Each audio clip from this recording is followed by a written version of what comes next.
Hello, hello. Welcome to Miss Soul's Reading Rainbow Pantyhose Book Club.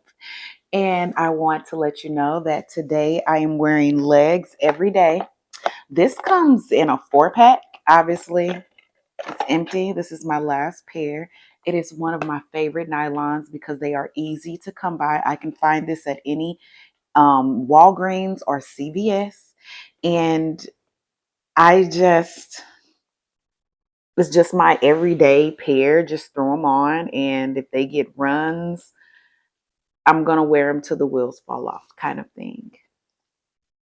Moving along, I finally found a book that I want to start with. It is one of my personal favorites. I have read this book over 5 times, and I am pretty sure that you have heard of it. It is The Alchemist. Okay, The Alchemist. Oh my gosh, I love this book by Paulo Coelho. Hopefully, I am pronouncing his name correctly, but this is a page turner. This resonates with my spirit, with my mission. Sometimes we get knocked off track, but guess what? As long as we have faith, we get right back. So let's jump into it. Let's jump into it. So, let's start. The Alchemist. Okay. The boy's name was Santiago. Dusk was falling as the boy arrived with his herd at the abandoned church. The roof had fallen in long ago, and an enormous sycamore had grown on the very spot where the sacristy had once stood. He decided to spend the night there. He saw to it that all the sheep entered through the ruined gate, and then laid some planks across it to prevent the flock from wandering away during the night. There were also no wolves in the region, but once an animal had strayed during the night, and the boy had to spend the entire day searching for it.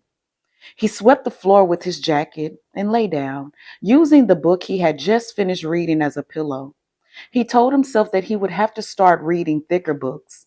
They lasted longer and made more comfortable pillows. It was still dark when he awoke, and looking up, he could see the stars through the half destroyed roof. I wanted to sleep a little longer, he thought. He had dreamed that night as a week ago, and once again he had awakened before it ended. He arose and, taking up his crook, began to awaken the sheep that still slept. Excuse me. He had noticed that as soon as he awoke, most of his animals had begun to stir. It was as if some mysterious energy bound his life to that of the sheep, with whom he had spent the past 2 years leading them through the countryside in search of food and water. They are so used to me. They know my schedule, he muttered. Thinking about that for a moment, he realized that it could be the other way around, that it was he who had become accustomed to their schedule. But there were certain of them, but there were certain of them who took a bit longer to awaken. The boy prodded them one by one with his crook, calling each by name. He had always believed that the sheep were able to understand what he said, so there were times when he read them parts of his book that had made an impression on him, or when he would tell them of the loneliness or the happiness of a shepherd in the fields. Sometimes he would comment to them on the things he had seen in the villages they passed. But for the past few days, he had spoken to them about only one thing: the girl. The daughter of a merchant who lived in the village they would reach in about 4 days' time. He had been to the village only once, the year before. The merchant had the proprietor of a dry goods shop, and he always demanded that the sheep be sheared in his presence so that he would not be cheated. A friend had told the boy about the shop, and he had taken his sheep there.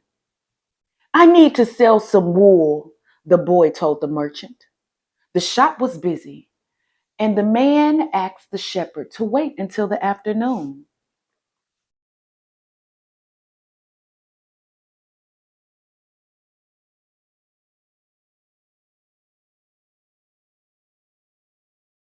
Sorry, I lost my spot.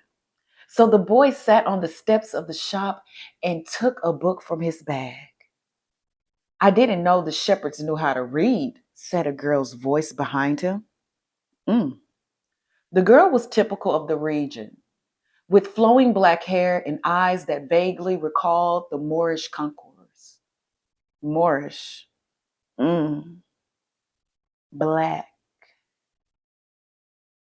Well, usually I learned, well, usually I learn more from my sheep than from the books, he answered.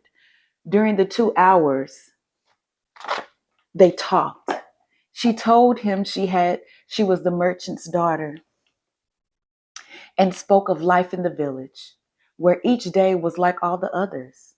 The shepherd told her of the countryside and related the news from the other towns where he had stopped. It was a pleasant change from talking to his sheep. How did you learn to read? Like everybody learns, he said. In school. Well, if you know how to read, why are you just a shepherd? Hmm. The boy mumbled an answer that allowed him to avoid responding to her question. He was sure the girl would never understand. He went on telling stories about his travels. Her bright Moorish eyes went wild with fear and surprise. As the time passed, the boy found himself wishing that the day would never end, that the father would stay busy and keep him waiting for 3 days. He recognized that he was feeling something he had never experienced before, the desire to live in one place forever. With the girl with the raven hair, his days would never be the same again. But finally, the merchant appeared and asked the boy to shear 4 sheep. He paid for the wool and asked the shepherd to come back the following year. And now it was only 4 days before he would be back in the same village. He was excited and the same time uneasy. Maybe the girl had forgotten about him. Lots of shepherds passed through selling their wool. It doesn't matter, he said to his sheep. I know other girls in other places. But in his heart, he knew that it did matter. And he knew that shepherds, like seamen and like traveling salesmen, always found a town where there was someone who could make them forget the joys of carefree wandering. The day was drawing, and the shepherd urged his sheep in the direction of the sun.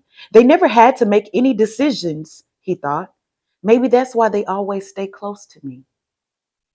The only things that concerned the sheep were food and water.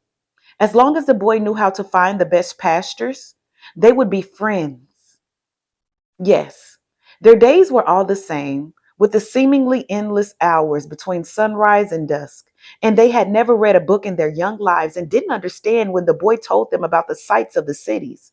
They were content with the food and water, and in exchange, they generously gave of their wool, their company, and once in a while, their meat. If I became a monster today and decided to kill them one by one, they would become aware only after most of the flock had been slaughtered, thought the boy. They trust me, and they've forgotten how to rely on their own instincts because I lead them to nourishment. The boy was surprised at his thoughts. Maybe the church with the sycamore growing from within had been haunted. It had caused him to have the same dream for a second time, and it was causing him to feel anger towards his faithful companions. He drank a bit more wine that remained from his dinner of the night before, and he gathered his jacket closer to his body. He knew that a few hours from now, with the sun at its zenith, the heat would be so great that it would not be able to lead his flock across the fields. It was the time of day when all the Spain slept during the summer. The heat lasted until nightfall, and all the time he had to carry his jacket. But even he thought to complain. But even when he thought to complain about the burden of its weight, he remembered that because he had the jacket, the heat lasted until nightfall, And all the time he had to carry his jacket. But when he thought to complain about the burden of its weight, he remembered that because he had the jacket, he had withstood the cold of dawn. He had to be prepared for change, even thought, and he was grateful. Excuse me. We have to be prepared for change, he thought, and he was grateful for the jacket's weight and warmth. The jacket had a purpose, and so did the boy. His purpose in life was to travel, and after 2 years of walking the terrain, he knew all the cities of the region. He was planning on this visit to explain to the girl how it was that a simple shepherd knew how to read, that he had attended a seminar until he was 16. Excuse me, that he had attended a seminary until he was 16. His parents had wanted him to become a priest, and thereby a source of pride for a simple farm family.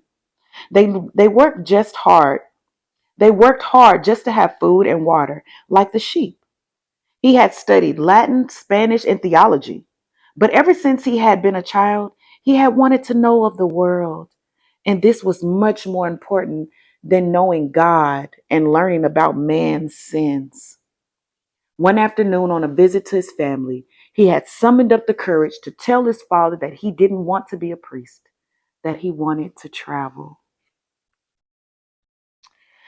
Hmm. Makes you think, huh?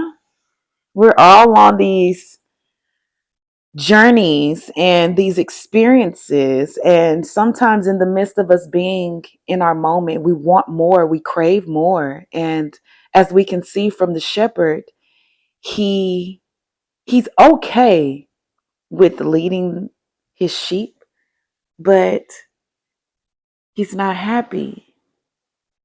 He's not content. There's a feeling of wanting and doing more. And I just love this story. I love it. I love it. I love it. I hope you enjoyed our first segment together reading. And please like, follow, and subscribe. Turn that notification on if you really want to stay tuned when I go live or when I post my videos. We may continue reading from The Alchemist, or I may choose a different book in a different chapter. Until then, I hope that reading in Pantyhose was just as exciting for me as it was for you. Until next time.